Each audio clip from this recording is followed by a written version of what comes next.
Hello, ladies and gentlemen of the Drop Shot and Ned community, and anybody else that this may get to. I made a video just a few minutes ago, but my kitten, as much as I love her, was just getting up in my shit way too much, and I said, you know what, I'm going to redo a video. Hopefully she won't get up in my shit this time. We'll see what happens. She just loves to get up. It's interesting. Anyway, I love her to death, but still.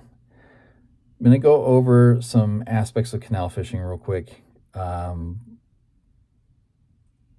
Things that you really need to pay attention to. First off is hydration. The heat in the state in Arizona, and honestly in a lot of states, it will creep up on you. You may not feel it at first, but it will fuck you up if you're not careful. It does not matter if it's overcast, does not matter if it's windy. If it's 90 to 120 degrees outside, but best believe the core temperature of your body is going to rise.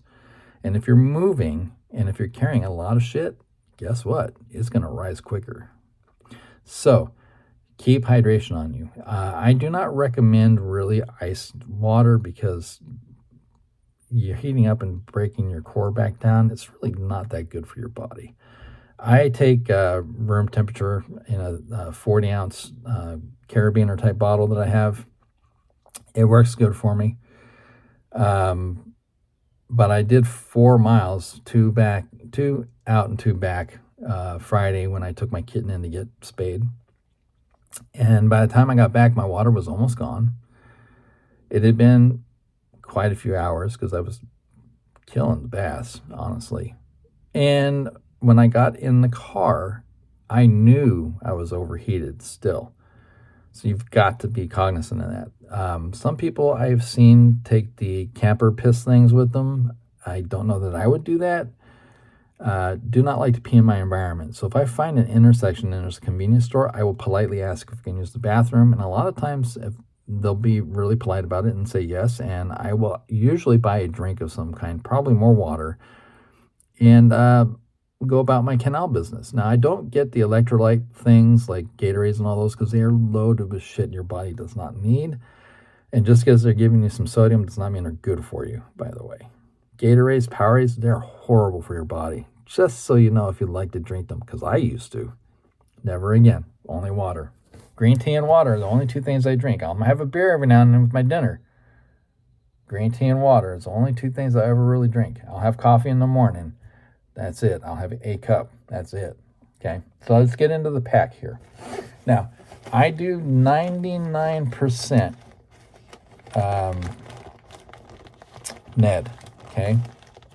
As a Ned thrower, always have some type of super glue. Now, I like this dispenser because it's fairly easy because I put it on the shaft and the back of the head of whatever the head I'm putting on. I keep a White River green pack. The reason I do this is I can keep all of my shit in it, okay? So I'll have, I got TRD Nikos in here. I've got some straight shanks on here. I have got 1/20th and 1/16th TRD Ned heads ready to go. I don't like to keep them in the pack. I have some smaller size 2 Albertines. If I want to do bread for carp, I can do them with that.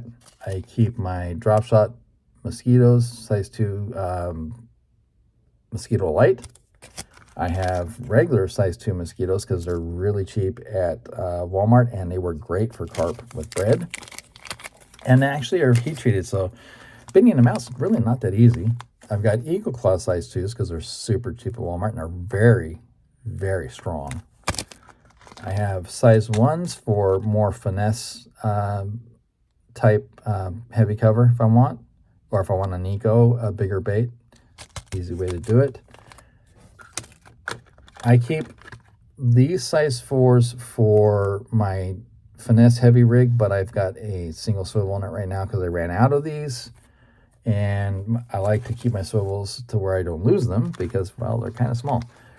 Strain shake cover shots for the heavy rig. I tend to use those more for the flatter baits. The more curvature oriented baits, I will use a offset. And Hang on for just a second. Here comes my cat. I keep all of those things like that, okay? And she's going to get in my business again. She did this the last video. She can't stand to not be the center of attention, which is okay because she's a cute little shit. I'm just going to have to work around her, let her do her thing. I got pretty irritated last time. And it was just kind of ridiculous for me to get as irritated. Kittens are kittens. They do what they do. Hi, sweetie. How you doing, little furry bitch?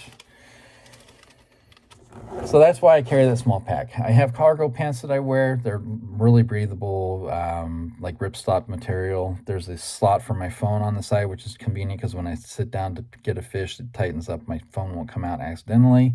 I keep that green pack and a couple packs of my baits in the other pocket on that side, and I'll keep I got two smaller pockets on the other side. I'll keep my little clippers and my super glue and things like that on that side. If I'm doing my heavy rig, which is only 1/4 through 1/2 ounce weights, I'll keep my weights in one of those. I have, because I can do 10 to 6 on my finesse rod, I've got J Fluoro. Daiwa J Fluoro is the only thing I use. I've got 15 for my heavy rig. I've got 6 for this. I have a simple aluminum with golf tape and 2 holes drilled in it. It was 15 bucks on eBay. I spent it because I could make one of these on my own, but why when it's already ready to go? Invaluable, by the way, for getting those connection knots really tight without breaking them. That's an important factor. Are you just going to chill out this time? Good for you. My favorite 2 colors for TRDs are black and blue and PB&J, and she's going to do it again. Why? Why do you do this to me? Why? You're dusty and you're furry. Get out of my pack. Stop. Stop. Go on. Move about your business there, bud. Black and blue is a badass one. And, of course, Molten Craw is a badass one. Yes, I know you're beautiful. I know you want attention. And I also like the Jackal Yami fish, even though they're kind of expensive. But I really like this color a lot. It works really good in the canals as well. So those are the TRDs and the Jackals. I haven't gotten any more Jackals because I really haven't been using them a lot. And I have, well, I'm not going to get all these out, but I've got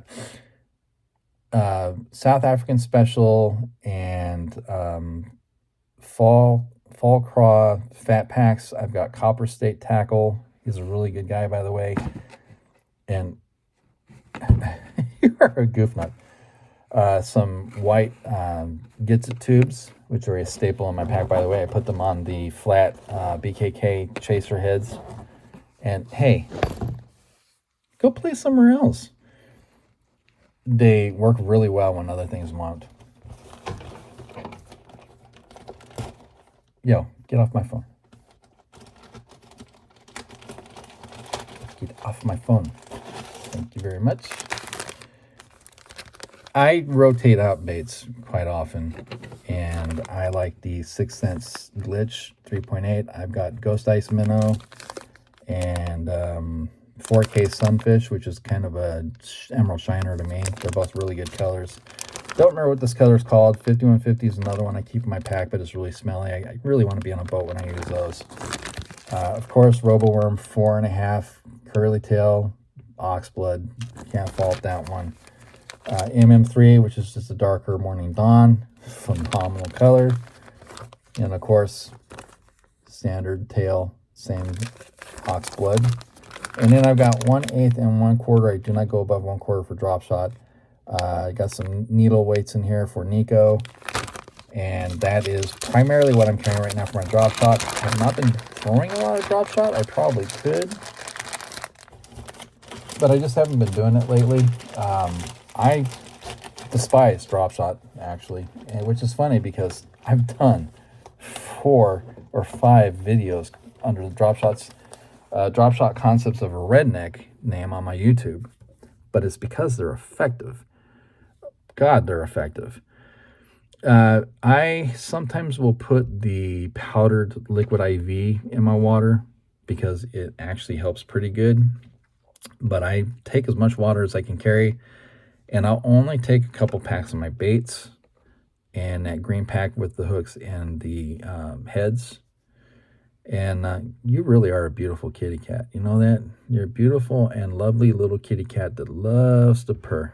I love the fact that you came into my life, little one.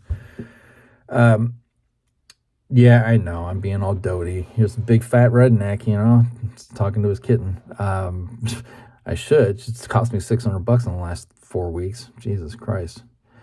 To get them with all their, legitimately, with all their vaccinations and getting them spayed and all that, it's not cheap. And listen, leave my stuff alone. It's not for you to play with, stupid.